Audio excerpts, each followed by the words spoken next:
On the surface, Chris Watts appeared to be an ordinary husband and father living a quiet suburban life in Colorado. He smiled in family photographs. He played with his daughters. Friends described him as calm, polite, and reserved. Together with his wife, Shanann Watts, he seemed to represent the image of the perfect American family. But behind closed doors, something was beginning to unravel. And in August 2018, that illusion would shatter in a way that shocked the world. This is the story of Chris Watts, the story of a man who appeared ordinary, but who would eventually confess to one of the most disturbing family murders in modern American history. Chris and Shanann Watts lived in Frederick, Colorado, with their 2 daughters, 4-year-old Bella and 3-year-old Celeste, known as Cece. To outsiders, their life seemed successful. Shanann was active on social media, frequently sharing family moments, vacations, birthdays, and milestones. Their large home reflected the image of stability and achievement. But appearances can be deceptive. By 2018, the family was experiencing serious financial difficulties. Despite maintaining the image of a happy household, debt was mounting behind the scenes. At the same time, cracks were forming in the marriage. While Shanann and the children spent several weeks visiting family in North Carolina during the summer of 2018, Chris remained in Colorado for work. It was during this period that he began a relationship with a co-worker named Nicole Kessinger. For the first time in years, Chris was living a life separate from his family. Friends later described a dramatic change in his behavior. He appeared happier, more confident, and increasingly distant from his wife. As his relationship with Nicole intensified, his marriage continued to deteriorate. Meanwhile, Shanann sensed that something was wrong. Text messages exchanged between the couple revealed growing tension and emotional distance. Shanann repeatedly asked Chris why he seemed disconnected and cold. She was pregnant with their 3rd child, a son they planned to name Nico. Yet instead of preparing for a growing family, Chris was secretly imagining a completely different future. A future without Shanann. A future without his children.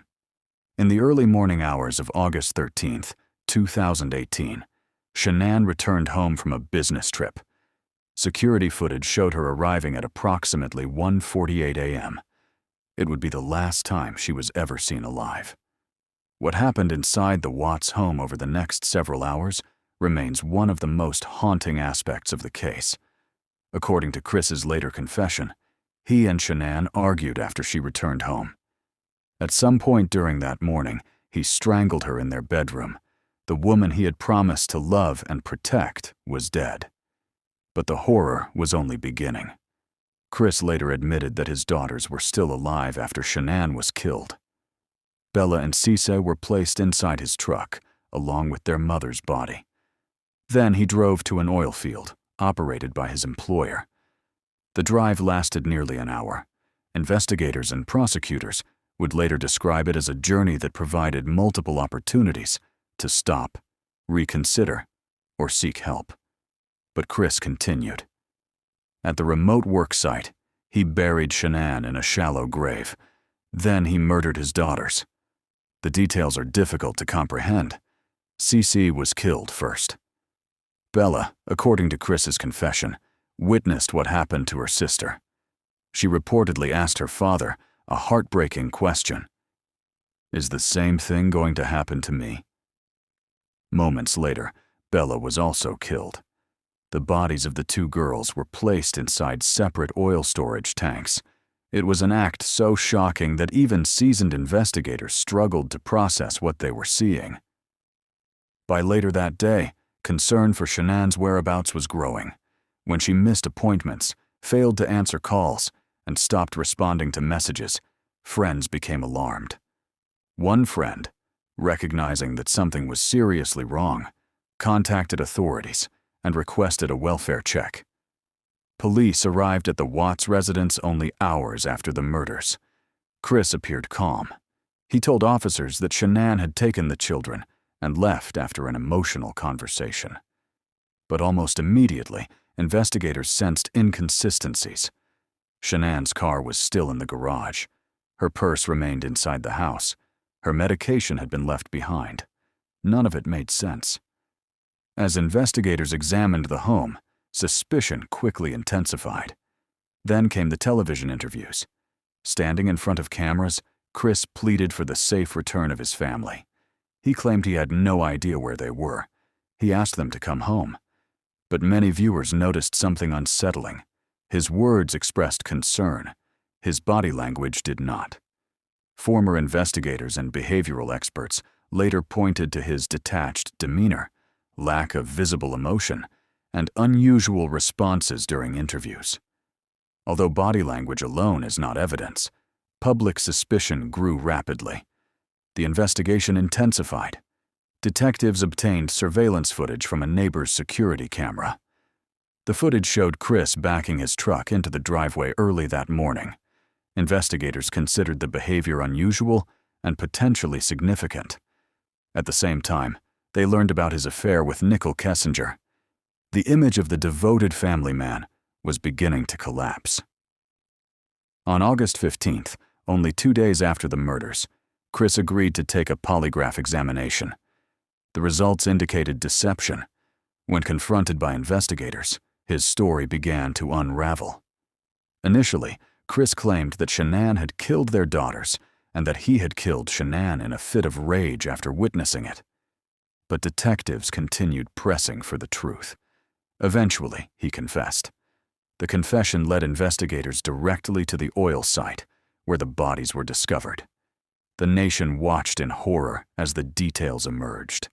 A pregnant mother, 2 young daughters, all murdered by the man who was supposed to protect them. As the investigation continued, prosecutors built a powerful case. Evidence included digital records, phone data, surveillance footage, witness statements, and Chris's own admissions. Facing overwhelming evidence and the possibility of the death penalty, Chris Watts agreed to a plea deal. In November 2018, he pleaded guilty to multiple counts of murder, unlawful termination of a pregnancy, and tampering with a deceased body.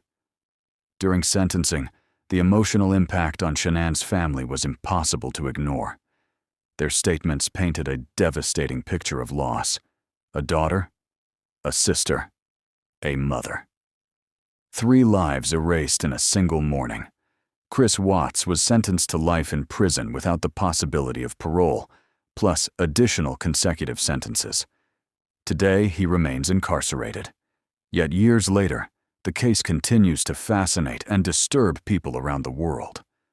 Part of that fascination comes from a question that may never have a satisfying answer. How does someone who appears so ordinary commit something so monstrous? There was no masked intruder, no criminal mastermind, no elaborate conspiracy. The killer was a husband, a father, a man living what seemed to be a normal suburban life. The Watts case serves as a chilling reminder that appearances can hide uncomfortable truths. The smiling family photographs, the cheerful social media posts, the image of domestic happiness. None of them revealed what was happening beneath the surface. For many, the murders of Shanann, Bella, Cece, and unborn baby Nico remain almost impossible to comprehend, not only because of the brutality of the crime, but because of who committed it. In the end, Chris Watts did not destroy strangers. He destroyed the people who trusted him most. And that is what continues to make this case so haunting. Behind the front door of an ordinary family home, one of the darkest true crime stories of the 21st century was unfolding.